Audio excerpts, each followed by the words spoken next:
All right. Again, I don't have any injuries for you, and we look forward to the challenge of playing the 49ers. We start our Wednesday practice today. It's very similar to what we do in season, and get ourselves ready to play against a good football team. Time's yours. Right here, Coach. Andy, Brad Childress, I was talking to Brad Childress and told him that there was a North Dakota State play that caught your guys' eyes when you were looking at tape of Carson Wentz. I was curious, do you remember taking that play and using it, and is that an example of how you added to your arsenal over the years? No, absolutely. We borrow from. If it's good, we're gonna sneak it from in, put our own spin on it, and then claim it. Right? That's how coaches do. But yeah, no, we snuck a couple things from Carson's offense there. Over there, Coach. Right here, Coach. Hey, Andy, to your left, here in the front. Tom Melvin has been with you for a very long time. I'm wondering what that association has meant to you and why it has been so long-standing. Yeah, well, Tom played for me at San Francisco State, and he's been with me at different stops. When I was an assistant coach coming up, he was doing the same thing. And so when I became a head coach, I had an opportunity to hire him, and that's what I did. Loyal, good coach, good friend. Right here. Andy, over here to your left. Many of the people close to you, coaches, players, and friends, have always described you as a vivacious character, personable, humorous, and yet you've long been known for not revealing very much about yourself to the public. What were your motivations behind that when you originally started being a public figure, and why did you continue to be that way for the most part? Yeah, so when I'm standing here, you guys have a job to do, and you don't need a comedian up here giving you stuff, and so I try to at least give you something that you can work with as a story and do your job. And then some of you guys that know me away from it, I mean, I'll let my personality show from there, but other than that, doing this, I try to keep it as professional as possible for you. Bye. Where's Bye? All right. Andy Ford, the other night you mentioned that you have plays named after Hank Stram, and without asking you to give away the story, I wonder if you could give an example of what one of those might sound like, and also what are your thoughts about 65 toss power track? Yeah, that was a good play for Hank. We're not running it right now, but that was his go-to. But we meet in the Hank Stram auditorium or meeting room back at the facility. Obviously, his legacy lives there, which is great. I mean, we have a tremendous amount of history there with the Chiefs, and so we do have a play that is a Hank play, and I can't tell you what it is, but we use it. Whether we call it at the line of scrimmage or we call it in the huddle, we use that term. Andy, what is it that you may have learned from the other Super Bowl you were in to the approach this week for this Super Bowl? Yeah, it's Howard. It's the fact that you've been here and you've done it. I think you have that. If there's anything comfortable about it, is that you've been there. You know what to expect coming down here. You can kind of relay that to your team. You have an idea how you want to practice. You want to think, if you haven't been here, you want to think that you get a ton done down here, practice-wise and meeting-wise, but you have other obligations. So you better get it done back at your home facility, and then you can kind of sharpen it up once you get here. Did you change anything? Did I change anything since we got down, or from the first time? Yeah, there are a couple little things, just not huge, but there are a couple little things. Yeah. Coach in the back, far right, All coach. right. Okay. There you How go. did the way the season ended last year shape your off-season, and was that any different than another year when you're not in the playoffs or the season doesn't end such a heartbreaker? Yeah, well, I mean, we came up short last year. None of us. I mean, it kind of fell on Dee, but it wasn't Dee at all. It was all of us were 4 inches short, and everybody took that responsibility to heart. We could have all done a better job. And I talked to the team about it after the game, you know, when we were still whole as a team before we went into the offseason. And so I think the guys went out and attacked the offseason. They had a taste of getting to the championship game and losing it, and that's not a very good feeling. But there was something they could do about it, and that was get busy and have a great offseason, a great training camp, and try to maintain your focus throughout the season. So I think the guys have done that. I'm proud of them for taking that approach.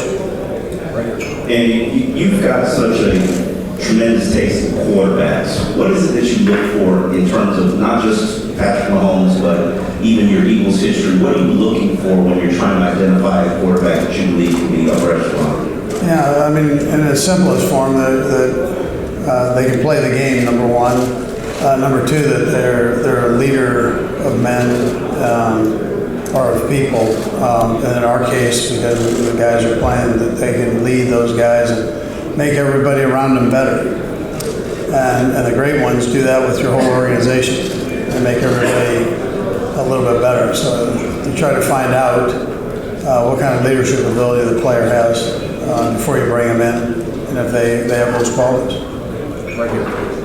Andy, what went into your thinking a few years ago in terms of targeting Sammy Watkins in free agency, and what has he brought to the offense last season? Yeah, so I'm a big Sammy fan. I thought coming out, there weren't a lot of receivers that I had seen play better than him at the college level. He went to Buffalo. He sustained some injuries. In particular, a couple of his feet, which is tough on a receiver. And so when we got him here, I felt like if we could just keep him healthy and maintain that kind of rehab him and get him back, both mentally and physically that way. That's a tough thing when you're first round pick and you get hurt. I mean, unfortunately, you get labeled. And so he's fought through that and really done a heck of a job for us. And I know he didn't make the Pro Bowl, but he's Pro Bowl caliber player, all pro caliber player. He's a big part of what we do. Andy, there's a limit to what you can control in the draft. How concerned were you guys that somebody might see what you saw in Mahomes and take him? And how would things have been different for the Chiefs if that had happened, if Mahomes had gone to the top 3? Yeah, because of the media attention that gets put on the draft and around that time, what people talk, and we had a pretty good idea who was interested and who wasn't, and so Doris was in charge of the draft at that time, and he maneuvered up to get him, and knowing who was out there and who the threats were. And if you hadn't with that, how did you make those changes? Well, we wasn't that bad. I mean, and he's pretty good. Now, we were fortunate that we had Alex there, and so we were comfortable with Alex too. Coach Reid, good morning. Morning. My question is about Eric Bieniemy's situation. How ready is he becoming an NFL coach at this particular time? What are the strengths and what are the areas that, in your view, he need to improve? Thank you. Yeah. So you're welcome. Eric Bieniemy is a head coach. I'm Eric Bieniemy's biggest fan. I think he'd be a great head coach, and I thought he was going to have an opportunity this year. It didn't work out for him. But when I talk about leaders of men, you're not going to find a finer one than Eric Bieniemy. So he knows all the buttons to push. He's got a great offensive mind. He's my offensive coordinator, and he organizes everything he's the one that's calling the plays into the quarterback and does, I mean, he got great, I think he's phenomenal. I really don't think he needs to work on anything to become a head football coach. I think he's ready to go, and he just needs that opportunity to get in and go. Andy, good morning. Federico from Mexico City, from Airport President, from Radio President. Andy, how will you, talking about the job time, how you will manage it since for San Francisco 49ers drives is longer and you guys tend to score quickly, and in order to win, what do you have to do to get this opponent for the next Sunday? Yeah, so we really haven't scored quickly, like you're saying, here the last couple games. We would like to do better in that area. If it doesn't, this team's not going to panic. We're going to do what we have to do to win the game from whatever situation we're in, whether we're ahead or behind. We loved our opportunity to go play in Mexico City. I thought that was a great bonding time for our players. The people there were phenomenal and treated us like gold there. So. Coach, you guys work so hard as a staff, and sometimes there's some short weeks, and there's barely enough time to get stuff in. You got all this extra time now, you got a lot of stuff done last week back in Kansas City. I mean, do you wish this game was today? What's this next kind of few days like for you? Can you have too much time to the game? Yeah, no, I don't think so. I like the way it's set up right now. I like our schedule, the itinerary that we've put together. I think it's good for the players to get work done, to stay sharp, fresh, and give them an opportunity to play at their best. So there's always room to polish the game plan, and so that's what you do down here. Andy, I wonder if you Okay. Chris Dolman at all. Okay. All right. I wonder if you knew Chris Dolman at all. You faced him quite a bit when you were free today. Say, I didn't hear Chris. Chris Dolman, who passed away last time. I wonder if you knew him at all. You know what? I met him. I didn't really know him, but I know he was a phenomenal player, and I had teams that had played, obviously against him, and my heart goes out to him. I know the struggles that he's had here the last little bit. Right here. Coach, Yes. hi. Last time you won the Super Bowl, you faced a great quarterback and coach and two Tom Brady and Belichick.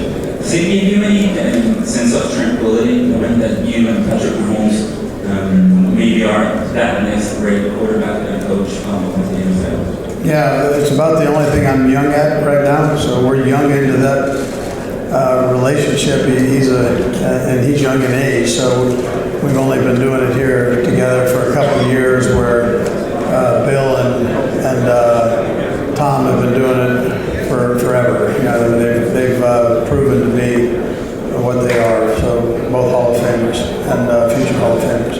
So I look forward to my time with Patrick, and hopefully that happens with us. But right now we're a work in progress. Right here, Coach. Andy, I was curious what you were hoping to get in Tyrann Mathieu when you looked into him this offseason as he brought that to you. I'll tell you, he's been everything and a little bit more. We had heard he was a good leader. He's a great leader. A phenomenal person. He's overcome a whole lot of things, and it really is just solid. And you love being around him. He loves to play the game. I joke people that we have this key in this cage, and we just unlock the cage and let the badger out on game day. And he loves playing, man. I mean, he brings it every play. He does it in practice. He does it in the game. And it's fun to be around. Right here, Coach. Coach, your team had a pretty rough series in October, early November, losing 4 out of 6, including 3 at home. Did you do anything specific to correct that? And basically, how did the team rebound from that rough series to where it is today? Yeah, so Normally seasons give you that. They'll give you a rough spot that you got to work through, and you kind of bank on a good locker room and good coaches, and so that's what I did. And the guys pulled together. We got a few guys healthy, and kind of got the numbers back up to where we needed them. And our rotations, we put those back into use and started playing well. Last one, Herb. Hey, good morning, Coach. Hi, Herb. The Cardinal yesterday mentioned he says there's a heightened sense of maturity in Tyreek Hill, and I'm curious, how much have you seen also since he signed a contract extension? Yeah, Tyreek's done a nice job with having signed the contract, but also his life off of the field and managing that. And so, I'm proud of him for that. To see growth in somebody, you like to see that with these young guys. And so he's doing well as a father, and he's doing well as a football player. And, we're lucky to have him. Thank you. Okay, thank you.